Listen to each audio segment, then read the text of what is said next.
प्रभु जीशुख्रीष्ट बहुमूल्य नाम मु आपण मानक शुभेच्छा जनाऊँगी।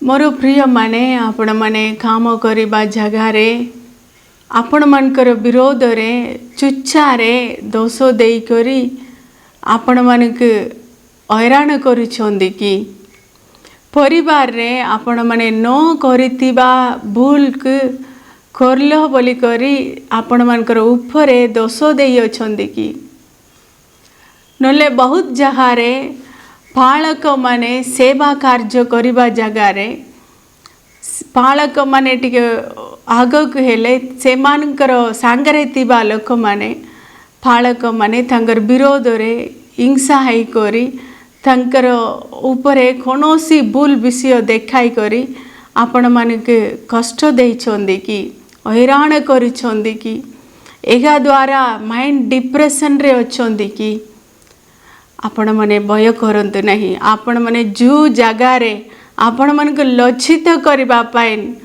के उठी तिले से मानकर सामनारे से मानकर आखि सामनारे आपण मानक प्रभु उन्नतित करिवे आपण मानक प्रभु आशीर्वाद करिवे। जो जगार लज्जित हेले से जगार प्रभु आपण मानकर मस्तक को उन्नतित करिवे। से मानकर समुगरे जो लोक माने आपण मानकर विरोध रे कथा कहितिले से मानकर सामनारे आपण मानक प्रभु उन्नतित करी रखिबे। पवित्र बाइबल रे आदि पुस्तक 39 पर्व रे जनकर विषय रे लिखा जाइछि।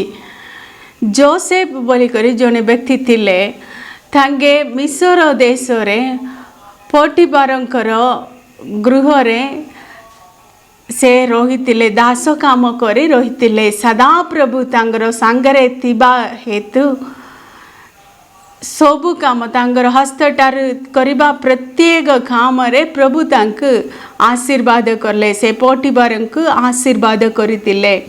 एहा देखि करी तांगर गृह को अधिकारी रूपे ताक से पोटिफार नियुक्त करितिले। से जोसेफ बहुत रूप रे और सौंदर्य रे बोल थिला सेतिपाइन से मनोहर थिला बरी लेखाइछि। सेतिपाइन से पोटिफारंकर स्त्री तांगर उपरे दृष्टि रखिला। से सबु दिन तार पाखरे जाई करी बेसी प्रेम रखता तार हृदय को अट्रैक्शन करला परी से कथा कही करी आसिला। और दिन दिन गला परे से मोर सांगरे शयन कर बोली करी ताको डाकितिला। मात्र जोसेफ एटा गोटे दिन रे कथा नहीं बहुत दिन धरी करी से डाकितिला। मात्र जोसेफ कहिले मोर प्रभु मोर प्रभुर बार्जा तमे सेतिपाइन केवल तुमको छाड़ा आर किछि मोर पाइन गृह रे माना करी नहांदी। एही परी मोर उपरे विश्वास करी से मते रखुछंदी। ए जहारे तांगर विरोध रे मु एडे बड़ो पाप केमिति करिबी मोर परमेश्वरंकर विरोध रे मु एमिति पाप दुष्टता करिबी नाही बोली करी से तार पाखरे सम्मत देई नतिला। गोटे दिन यही प्रकार सबु दिन से लगी। गोटे दिन जोसेफ तांगर गृह भितर जीवा बेले तांगर दास माने केही नथिले।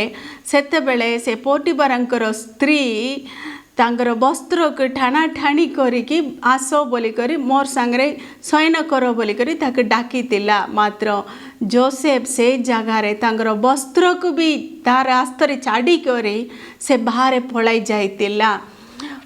से स्त्री लास्ट तांगर वस्त्र तार हस्तरे थिबारु से बड़ पार्टी करिकी घरे थिबा सबु दास मानके डाकिला। एही प्रकार एब्रिय मनुष्य आमर पाखरे आसिकी परिहास करिबा पाइन मोर कथि के आसिला बोली करी से जोसेफंकर उपरे से दोष देई देला।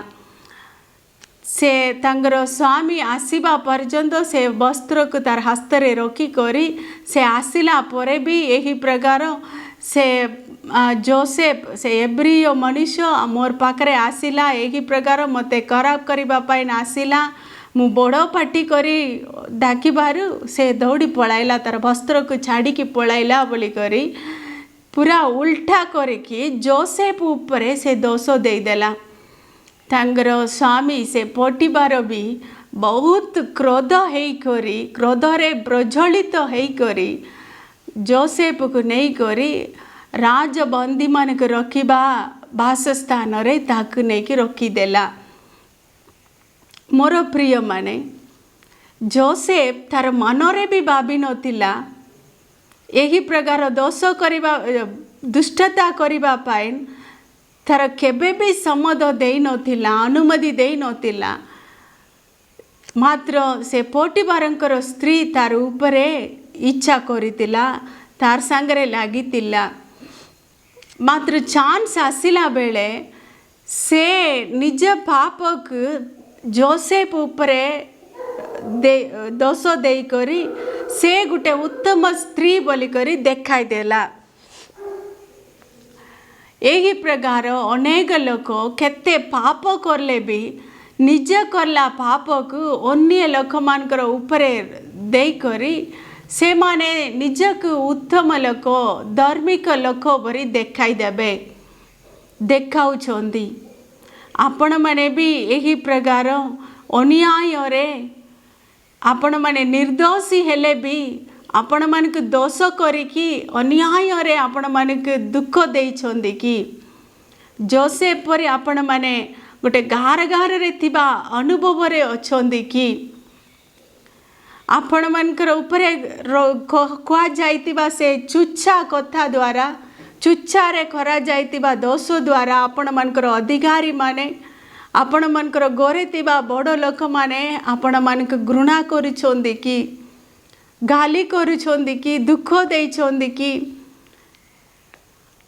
आपण इबे जोसेफंकर ये रे देखंद सेटा प्रूफ भी जोसेफ गोटे धार्मिक गोटे उत्तम लोक बोली करी से प्रूफ भी देखाई पारला नहीं।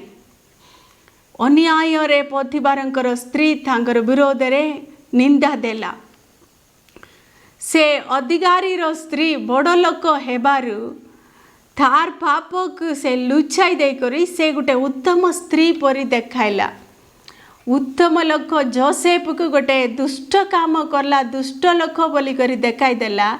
जो व्यक्ति पोटिबारंकर स्त्री दुष्टता हेतिला से निजक उत्तम स्त्री बोली करी ये जगह रे देखाउछंदी। एही प्रकार अनेकंकर जीवन रे दुख पाउछंदी। मात्र जो देश रे से मिस्र देश रे राजबंदी माने थिबा गार गार रे जोसेफ थिले। मात्र से स्थान सदा प्रभु तांगर मस्तक को उन्नत करले। सदा प्रभु जोसेफंकर उत्तमता को पसारी गले नहीं, जोसेफंकर पवित्रता को सदा प्रभु पसारिले नहीं। जोसेफंकर परिश्रम तार उत्तमता विश्वासता किछि भी प्रभु पसारिले नहीं।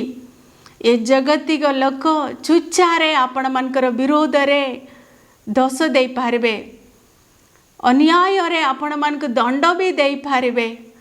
मात्र प्रभु केबे पसारिबे नहीं। से घर घर टार जोसेफ को से मिस्र देशर बड़ अधिपति हेबा पाई प्रभु साहाय्य करले, तांको उन्नत करले। से ही प्रकार आपण माने जो जगह रे लज्जित होउछंदी, जो जहाँ रे आपण मानकर मस्तक तळक करि देइछंदी से जगह रे प्रभु आपण मानकर मस्तक को उन्नत करिबे। समस्तंकर सामना रे आपण माने उन्नतित हेई करी आशीर्वाद हेई करी उत्तमता के आपण माने प्रूफ करी कि प्रभुंकर नाम को गौरव करिबा पई प्रभु आपण मानकर संगरे अछंदी। जोसेफ को उन्नतित करला परमेश्वर, आशीर्वाद करला परमेश्वर। आज आपण मानकर पाखरे अछंदी।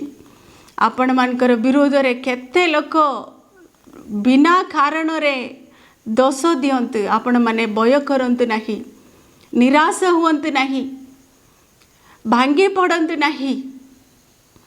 आउरी से माने भाभी थिबे तार उपरे दोष देदेला आउरी से उठी पारबो नहीं। ଆହୁରି ସେ କାମରେ ଲାଗିପାରିବ ନାହିଁ, ଉଠି ପାରିବ ନାହିଁ, ସେ ଆଶୀର୍ବାଦ ପାଇପାରିବ ନାହିଁ। ତାର ଉତ୍ତମତା ବୋଲିକରି କେମିତି ବି ସେ ପ୍ରୁଫ୍ କରିବା ପାଇଁ ଚାନ୍ସ ନାହିଁ ବୋଲିକରି ଆପଣମାନଙ୍କର ବିରୋଧରେ ଲାଗିଛନ୍ତି। ସେମାନଙ୍କର ସାମ୍ନାରେ ଆପଣମାନଙ୍କୁ ପ୍ରଭୁ ଉନ୍ନତିତ କରିବେ। ସେମାନଙ୍କର ସାମ୍ନାରେ ଆପଣମାନଙ୍କର ମସ୍ତକକୁ ପ୍ରଭୁ ଆଶୀର୍ବାଦ କରି ଉନ୍ନତିତ କରିବେ। ଆସନ୍ତୁ ପ୍ରାର୍ଥନା କରିବା। ପ୍ରଭୁ ଧନ୍ୟବାଦ ରାଜା, ଧନ୍ୟବାଦ ପିତା। ଯୋସେଫଙ୍କର ବିଷୟରେ ଆଜି ଆମେ ଧ୍ୟାନ କଲୁ। ପ୍ରଭୁ ଗୋଟେ ନିର୍ଦ୍ଦୋଷ ଲୋକଙ୍କ ପ୍ରତି ଆମେ ପୋତିବାରଙ୍କର ସ୍ତ୍ରୀ ଅନ୍ୟାୟରେ ସେ ଦୋଷ ଦେଲା, ମାତ୍ର ସେ ଜାଗାରେ ପ୍ରଭୁ ପୋତିବାରଙ୍କର ସ୍ତ୍ରୀ ନାହିଁ, ଯୋସେଫ ଉତ୍ତମ ଲୋକ ବୋଲିକରି ତୁମେ ପ୍ରୁଭ୍ କଲ ବାପା। ତାର ମସ୍ତକକୁ ତୁମେ ଉନ୍ନତିତ କଲ। ସେ ମିଶ୍ର ଦେଶରେ ସେ ଅଧିପତି ହେବା ପାଇଁ ତୁମେ ଆଶୀର୍ବାଦ କଲ। ସେହି ପ୍ରକାର ପ୍ରଭୁ କେ ଆଜି ପ୍ରାର୍ଥନା କରୁଛନ୍ତି, ମୋର ବିରୋଧରେ ଏହି ପ୍ରକାର ଅନ୍ୟାୟରେ ମିଛରେ ଦୋଷ ଦେଇଛନ୍ତି, ମୋତେ ତଳକୁ ପକାଇ ଦେଇଛନ୍ତି, ଏହି ପ୍ରକାର ପ୍ରାର୍ଥନା କରୁଛନ୍ତି। ଭାଙ୍ଗି ପଡ଼ିକରି ପ୍ରଭୁ ଆମେ କାନ୍ଦି କରି କେ ପ୍ରାର୍ଥନା କରୁଛନ୍ତି, ସେମାନଙ୍କୁ ତୁମେ ସ୍ମରଣ କର। ତାଙ୍କର ଉତ୍ତମତାକୁ ପ୍ରଭୁ ତୁମେ ପ୍ରୁଭ୍ କର। ତୁମରି ନାମ ଗୌରବ ହେବ। ସେମାନଙ୍କର ମସ୍ତକକୁ ତୁମେ ଉନ୍ନତିତ କର, ଆଶୀର୍ବାଦ କର, ଗୌରବ ମହିମା ତୁମେ ପାଅ। ଯୀଶୁଙ୍କ ନାମରେ ପ୍ରାର୍ଥନା ମାଗୁଛି ପିତା, ଆମେନ୍।